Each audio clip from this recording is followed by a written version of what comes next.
Hello, everybody. It is your boy Tysengan, and I'm doing something new. I wrote a couple of notes here, and we're doing an NXT, the NXT review. Show review. So I saw the whole show. I usually only watch Friday night SmackDowns and Monday Night Raw, but I wanted to actually, give the whole NXT show, which is very underrated. I think people should try out NXT. It's a really good show. But yeah, I'm just gonna review and give y'all my thoughts on it because no one really makes NXT show reviews. They only do Friday night or Monday Night Raw, which is crazy to me. Like, I don't see anyone doing NXT reviews. Okay, so the first promo / segment, I don't know the really difference, but Ilya Dragunov already out there. He makes his entrance and he calls out Carmelo for attacking him from behind. I think that happened last week, and Carmelo comes with 9 buff ass security guards. He's ready, he basically tells Ilya that bring Abba. He wants everything to be business wise. He wants it to be official. His NXT title match with him and Ilya. I think he wants it at Roadblock or something. But he wants Ilya to come out there with Abba and a contract signing. So that's what is set up for the end of the show on NXT. Okay, and said it goes to our first match, which is Kelani Jordans, versus Kiana James with Easy Dane. And before that, actually, Gigi and Jada Parker, they had like a little clash in the beginning. They wanted to talk to Abba, the general manager. So they get a match. It's set up a match for them later on tonight. But it was a good match against Kalani and Kiana. It's pretty good. I gotta get used to the names because I don't know these people. That's why it's kind of, I'm new to NXT. I'm getting used to it. But it was a pretty decent match. You know what I'm saying? They were hard hitting at first. You know what I'm saying? But typical interference which I will give credit to Kalani. She sold that move when Izzy grabbed her leg from the ringside. She grabbed her leg, and that looked like it actually hurt. She sold that move perfectly. I can't explain it, but she sold that move, giving Kiana James the win. So that's match 1. That was good. I like it. Make the build up. Okay, so now we got the second match, which was the Good Brothers. I don't know if you want to call them the OC or the Good Brothers. Carl Anderson and Luke Gallows versus I gotta look. I don't know how to pronounce their names at all. Edris and Malik. Is that it's a team. So both teams, they were good. They showed great athleticism. But I don't really want to talk about the match itself. It's what happened afterwards. Good Brothers did win in a dominant way, by the way. But what happened afterwards? Chase U came out, and it seems like all the teams just want to come at the Good Brothers. You had Chase U. You had how you pronounce it? Xion. The 2 high flyer teams. And then you had you even had Braun Breaker and LWO even came and attacked. They were all just attacking the Good Brothers. It's bringing a memory. So yeah, all of them wants a piece of the Good Brothers. The Good Brothers wants a piece of the tag team champions, Braun Breaker and Baron Corbin. So it's a lot going on. I'm so glad they're doing a lot for this tag team division finally. It was kind of bland when I first started watching NXT, and now it's like every team is hungry for that champion, and that's what they need. They needed that. And before we get to the third match, it was an interesting backstage segment where I think it's Oba. I don't know. It's like Oba is the North American champion Oba and NXT champion Ilya Dragunov. They had a face-off, which was interesting because they both holding the gold. Oba is actually seeming like a more dominant champion, even more than Ilya right now. So that face-off was awesome. I don't know what it's gonna, but it's building up for something, which is great. And our third match, we got Roxanne Perez versus Jakara Jackson with Lash Legend. So it was a very quick match, honestly. Lash Legend was distracting Roxanne, left and right, trying to get her to lose her focus so Jakara can win, but the referee kicked her out, took her out of ringside. Long story short, basically Roxanne picks up the victory as soon as she got out. It was a very quick match. So congratulations, Roxanne. That was a good match. Oh, we had a little backstage segment with the love story against Dia Hall and what's the name, Raleigh.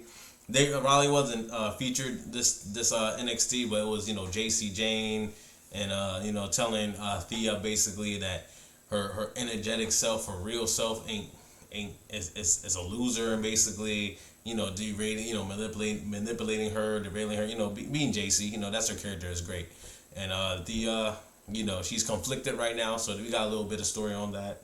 All right, our fourth match. Okay, I'm gonna pronounce this wrong for our fourth match. Is Dijak. I don't know, Dijak, Dijak, big dude, versus Luca. He's new. I never seen him mad. I think this is my first time seeing this dude Luca fight. I think this is a lot of people's first time seeing Luca in a match. But it's him versus Luca. Luca impressed me. He was actually he was really good. He's probably gonna be a star. I see a potential star if they book him right. If they really book him right, but Dijak is this monstrous heel right now. It's looking like, and he grabs the win. So that was a really quick match also. And after the match, Joe Gacy, I don't know what was going on. I wasn't paying attention to the rivalry last week or anything, but he was locked up, I guess, in like chains. I don't know what's going on, but he comes out after the match and starts, talking, and Luca comes behind. I think he hits Dijak. Then Gacy and Joe Gacy and Dijak just start brawling. I don't know how long this rivalry been. I know they just been at each other's for the longest time. So either their rivalry's gonna end on Stand and Deliver or Roadblock. We'll see. But it's heating up. It's heated up to as high as it can get to almost. So that's the NXT Women's Champion Lyra. She comes out. She calls out Tatton, is that how you pronounce it? Praxley? Crazy girl. That's her character. So I actually like their story right now where it's going. Paxley is trying to gain the trust out of Lyra. I think that she wants to be friends with her or whatever. But she cuts a promo, Shotzi, wishing Shotzi a quick recovery, Lash Legend. She successfully defended her champion against Lash Legend last week. But this is what I didn't like. So they confirmed the match with them against the Kabuki Warriors. That's great. That's next week at Roadblock. I don't know why Roadblock's on Tuesday. I don't know what tell me what Roadblock is. Is it just like a sub pay-per-view for NXT? Because it's on the same day regular NXT is on. I don't get it. But yeah, that happened. So I can't wait for that match. That's gonna be a great, and it's gonna be for the women's tag team champions. So I doubt the Kabuki Warriors are gonna lose. But this is just a review. I really ain't giving out my predictions. But what happened after Rich Holland? And it's not. It's not that I dislike Rich Holland or nothing. He's been getting booed. They don't know they're trying to find direction for him. But this was not the way. They get Rich Holland to come out and he tells the WWE's NXT Women's Champion to get out of his ring. Like that, it just are you trying to make him a good guy or a bad guy now? And then he apologizes for the way he act. It just didn't make sense to me. It was all over the place. I was like, what are you doing? They executed it wrong. Like why he should have just came when they left. Why is he interrupting a promo, a face in Lyra? Anyway, it makes no sense. But then after that, we did get something great. A return. Sean Spears comes back, hits him with a chair after Rich, talks his promo, and we got Sean Spears back in WWE. And if y'all don't know who Sean Spears, that was Ty Dillinger in 2017. He had the 10 gimmick, and he was in AEW. That's how he changed his name or whatever. I never seen him in AEW, but I seen him a little bit in WWE. So I am kind of excited to see Sean Spears. Welcome to WWE. Our fifth match is Lexis King versus Von Wagner with Mr. Stone. I don't know why his name Mr. Stone. I don't know anything about Von Wagner or Mr. Stone. I've seen maybe 2 matches by them. They're great. Lexis King, he just started. He's popping off, So I mean, it was a great match. It was actually, it was great. Lexus King actually had most of the offense, and he's a little dude compared to Vaughn. Vaughn's like 7 foot tall. So, but Vaughn picked up the victory. Mr. Stone interfered. There was a lot of interference this NXT. I'm gonna let y'all know right now. It's just filled with interferences. I'm not mad because they ain't a pay-per-view. But Vaughn won. Lexus King somehow beats both of them down to the ground. Lexus King standing. That's the end of that match. And the sixth match, which I think was the match of the night, Gigi Dolan versus Jada Parker. I mean, it wasn't, to me, it was a match of the night. The crowd was more riled up.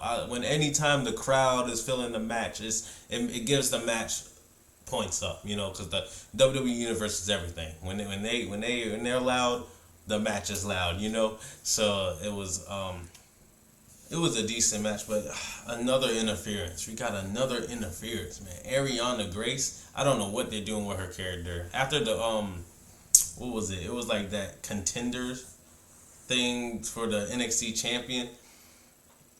But I don't know what they did. She came out there basically, and she tried to stop the two from fighting, even though it is NXT, it's a WWE. Like, what? What are you doing? That's what they do. It's a match. So I don't know. She caused Gigi to win. Gigi punched her in the face during the match because she was holding her back during a match.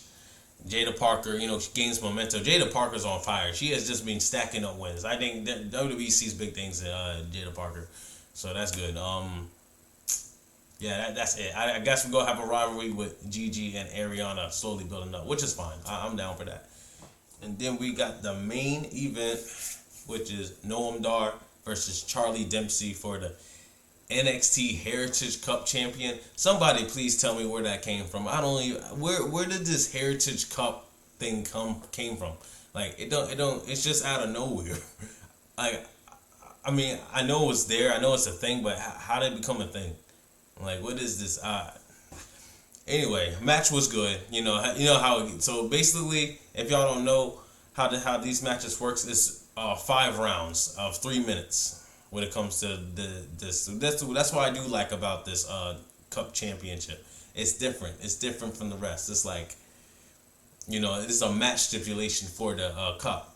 So good match. Charlie, first round took out Noam Dar. First round. That was surprising. What was even more surprising though was Charlie taking the Heritage Cup champion. He's new. I never seen him wrestle ever. I seen Noam Dar wrestle, so I mean Noam Dar been the Cup champion for a while. So, WWE has a lot of faith in Charlie. Congratulations, Charlie. I see where that goes, honestly, because that whole stable, with Charlie's in with Drew Gulak and the other, they need to do something with them. And I'm glad that hopefully it builds their stable up to do more. Okay, now not the main event, but we got the very last promo / segment, and Carmelo Hayes. You got Ava in the ring already, general manager at Ava. Carmelo Hayes and Ilya Dragunov with the contracts. They're ready to sign the contracts. Everything's going well. Then out of nowhere, Tony D'Angelo comes out. Surprised the hell out of me. Comes out and tells the champion Ilya Dragunov that he wants to earn an NXT championship match by fighting Carmelo Hayes for the at Stand and Deliver for a contenders match. I'm down. Carmelo wasn't having none of that. He was like, nah. Ilya said, go ahead. Not his say, so it's gonna happen. We got that match coming at Stand and Deliver. And brawl happens, traditional brawl after contract signing. Carmelo Hayes stands tall, signs the contract.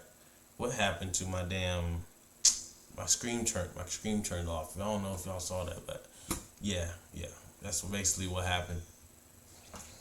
So yeah, if I had to rate this NXT, man, it was a solid 6.5 out of 10. It was nothing too exciting except Sean Spears. It was good. It could have been better matches, but honestly, I mean, it was a decent show. I seen better. That's all I'm saying from watching, because I seen some NXTs, but it was a good show. So yeah, I hope y'all enjoyed the review. I will be trying to do more of these. I will be doing Friday night and Monday Night Raw too. I will try to do that too because that will be way much easier to do since I know all the superstars and I know the stories way better. But this is if y'all want to see more NXT reviews, leave that thumbs up. Let me know. And y'all, ta-ta.